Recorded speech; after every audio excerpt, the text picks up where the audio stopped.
नव नव भक्ति संगीतक आनंद लेबऽ के लेल हमर यूट्यूब चैनल मैथिली लाइव शो ऑफिशियल के लाल बटन के दबा कर सब्सक्राइब करू आ हे घंटी के निशान गुलाबी तोहर गलगोरिया करवा दलकई बाल गुलाबी तोहर गलगोरिया करवा दलकई बाल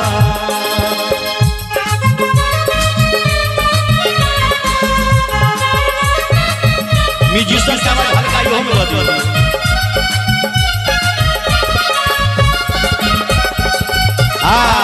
क्या बात है मस्ती ना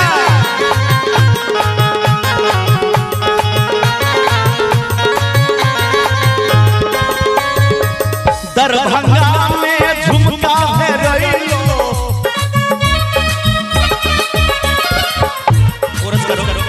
झुमका है रैलो झुमका है रैलो झुमका है रैलो झुमका है रैलो दरभंगा में झुमका है रैलो झुमका है रैलो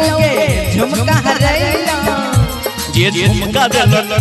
जे झुमका दलक हो गेलै बाबाल गुलाबी तोहर गलगोरिया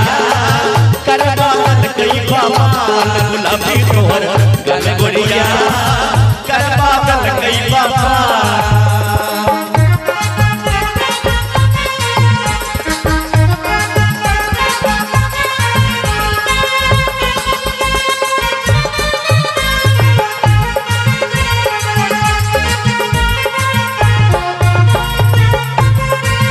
जिया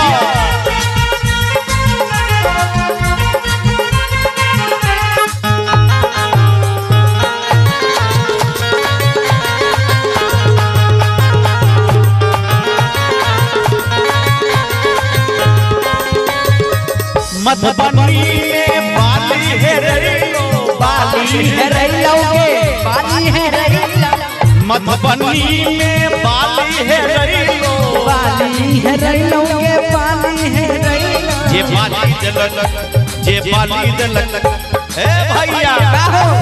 एगो लड़का लड़की की कहै छै मधुबनी में बाली है रैलो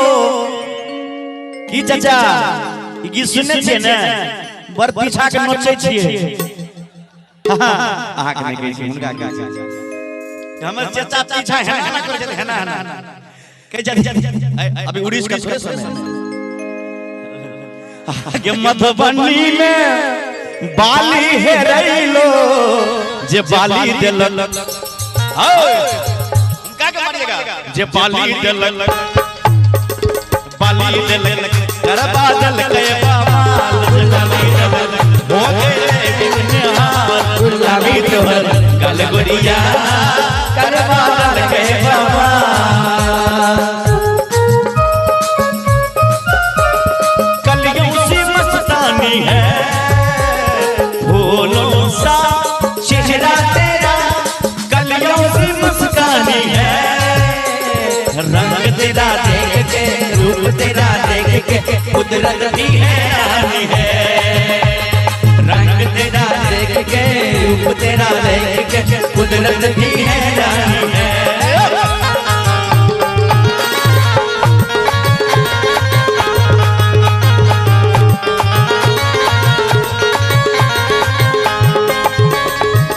पूर्णिया में पायल है रैलो पायल है रैलो पायल है रैलो पूर्णिया में पायल है रैलो पायल है रैलो पायल है की भाई जी निक लगे छै ना ताली बजा दियो ना मुरठा वाला चाचा के बजा दियो तालियो जय हमर चाचा केते सुंदर छथिन आ तनी भाई साहब सब बजा दियो ना हगे पूर्णिया में हेगे पायल है रैलो पायल है रैलो आगे पायल है रैलो जे पायल दलक है जिसका हाथ सबसे ऊपर उसका तकदीर सबसे ऊपर और जिसका हाथ नीचे उनका तकदीर छठी मैया के घाट के पीछे। एक बार दोनों हाथ उठा देंगे ईमानदारी से। जो मिथिला का बेटा है, जो मिथिला की संतान है, इस गांव की संतान है, दोनों हाथ उठा के और ताली बजा के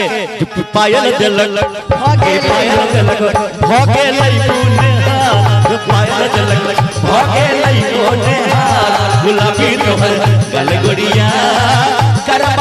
कई बाबा सहिया मत जा तू सुन दलाली हो अखिया लागल बा अखिया लागल बा हमरी जवानी और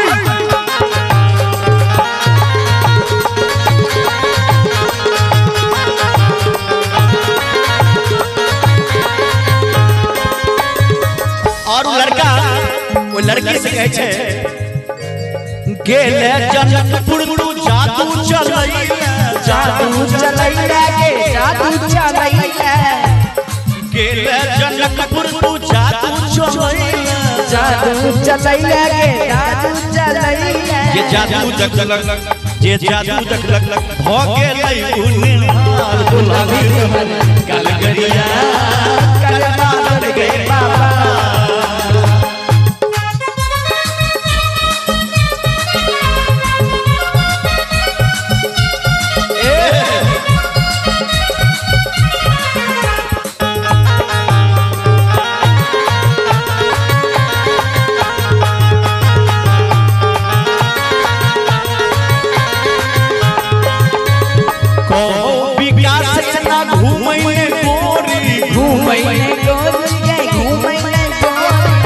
हमारा संग तू बना ले जोड़ी बना की नाम जागे हो दीनानाथ ओ बैजनाथ वाह बड़े अच्छे नाम महादेव जय हो। देखिए कलाकार जो होते हैं ना इनको हंसाने की आदत होता है। एगो मैथिली में कहावत है जे गइबा के कला होय छे आ बजैबा के कला होय छे लेकिन बहुतो कलाकार के हंसैबा के कला नहीं होय छे। हंसबै के लिए कलाकार एगो अलग अलग स्टार में आनै छे अलाउंसर तै कहल गेलै जे गइबा के कला होय छे बजैबा के कला होय छे मुदा बहुतो कलाकार के हंसैबा के कला नहीं होय छे। आइ काल धिया पुता ई हमर बेटा छै आ छोटका बेटा ओकरा आइ कुछ अनहोनी भ गेलै कुछ लोग जाने थे एक नंबर के छोरा जुएल एक नंबर पाकल उ हमर बापे बन के जन्मल जी हम सही बात छै। अहिना काइलन जे कतयो मुजफ्फरपुर गांव के नाम रहे अहाँ घर बाड़ा बोचहा प्रखंड अहिना पेड़ ओढ़ के तैयार भेलिए लगभग 4 बजे आ आइ माय सब छिट्टा ल ल के घाट पर जाय छै आ भगवती के जाय के घर में प्रणाम के लिए आ मारतिन सामने में ठाड़ भेल भाईजी दीनानाथ केने गेल बैजनाथ जी केने घुस गेलो यो ओ आप चलिए हां हां ऑनलाइन है अभी बैजनाथ जी ऑनलाइन है। भगवती के प्रणाम के लिए मारतिन सामने में ठाड़ भेल मैं के चरण छुई के प्रणाम के लिए कतो जाइत काल में मैं के छुई के प्रणाम के भगवती के प्रणाम के नो बाबू अगर रही जतिन हुनका चरण में प्रणाम के नो मैं आशीर्वाद दलखिन बगल में हमर छोटका बेटा ठाड़ भेल कल के पापा हम कहलिए की रो त पीछा ताकियो न हम उलट के जे पीछा ताकले त हमर कन्या ठाड़ चलखिन हम कहलिए की बात रो छोड़ा के गोर लाग लियो हां बाबू हम कहलिए केकरा रो छोड़ा के हमरा मम्मी के कहलिए मारबो थप्पड़ सही क देब छोड़ा के अहाँ अपना मम्मी के गोर लाग लियो हमरा मम्मी के नहीं गोर लाग आइ काल के धिया पुता एहन होय छै कनी ताली बजा के मस्ती में कहो विकास या ना घूमै ने गोरी घूमै ने गोरी हमरा संग तू बना ले न जोड़ी बना ले न जोड़ी के बना ले न जोड़ी। और देखियो बड़ा सुंदर भाव छे ये हमर तोहर जे जोड़ी लगते हमर तोहर बाबा जोड़ी लगते हमर तोहर बाबा गुलाबी तोहर गलगोरिया करबाल के बाबा गुलाबी तोहर गलगोरिया करबाल के बाबा गुलाबी तोहर गलगोरिया करबाल के बाबा गुलाबी तोहर गलगोरिया करबाल के बाबा गुलाबी तोहर गलगोरिया करबाल के बाबा। वाह आप देखियो भैया जो भैया आप तैयार भ गेल बिल्कुल तैयार छथिन जी आओ धानी आओ।